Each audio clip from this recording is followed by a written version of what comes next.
வணக்கம். இன்றைக்கி நான் உங்கள் எல்லாருக்கும் ஹோட்டல் ஸ்டைல் தேங்காய் சட்னியோட சீக்ரெட் சொல்ல போகிறேன். அதுக்கு தேவையான பொருட்கள் என்னென்னா, தேங்காய் 2 பெரிய வெங்காயம், பொரிகடலை, வேர்க்கடலை, ஒரு பூண்டு, 2 பச்சை மிளகா, தேங்காய் தண்ணி இருந்தால் உப்பு, அவ்வளோதான். நான் இப்போ ஒரு 3 பேர் அளவுக்கு தேங்காய் சட்னி செய்கிறேன். அதுக்கான தேங்காயை நான் கொஞ்சம் எடுத்துக்கிறேன். மொத்தமே இவ்வளோ தான் எடுக்கிறேன். பாருங்கள், அரை மூடியிலையும் ஒரு அரைவாசி தான் எடுக்கிறேன். அதை நல்லா சின்ன சின்னதாக கட் பண்ணி போட்டுக்கிறேன். துருவி போடுறதா இருந்தாலும் சரி தான். அதில் ஒரு பல் பூண்டு சேர்த்துக்கோங்க, தோல்லாம் உரிக்க தேவையில்லை. கூடவே 2 பச்சை மிளகா சேர்த்துக்கிறேன் காரத்துக்கு.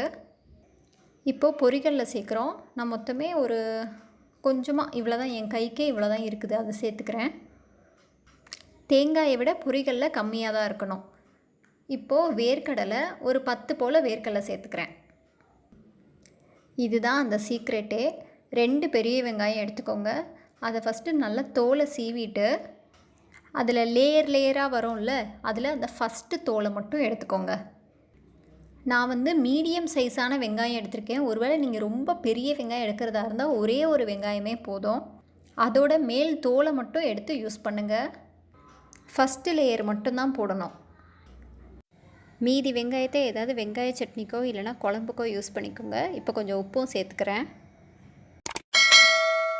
இது எல்லாத்தையும் ஒரு தடவை சுற்றிட்டு தேங்காய் தண்ணி இருந்துச்சுன்னா ஆட் பண்ணிக்கோங்க. நான் இன்றைக்கி இப்போ தான் தேங்காய் உடைச்சனால எனக்கு தண்ணி இருந்தது.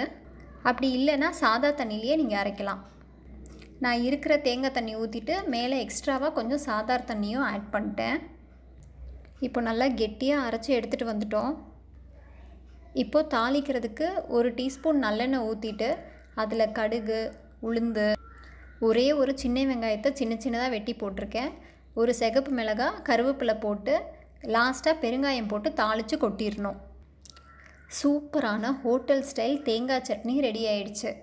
கண்டிப்பாக உங்கள் வீட்டில் எல்லோரும் ட்ரை பண்ணி பார்த்துட்டு எனக்கு கமெண்ட்டில் சொல்லுங்கள். இந்த வீடியோ பிடிச்சிருந்தா லைக் பண்ணுங்கள், ஷேர் பண்ணுங்கள், அப்படியே நம்ம சேனலுக்கு ஒரு சப்ஸ்கிரைபும் பண்ணிடுங்க. தேங்க்யூ.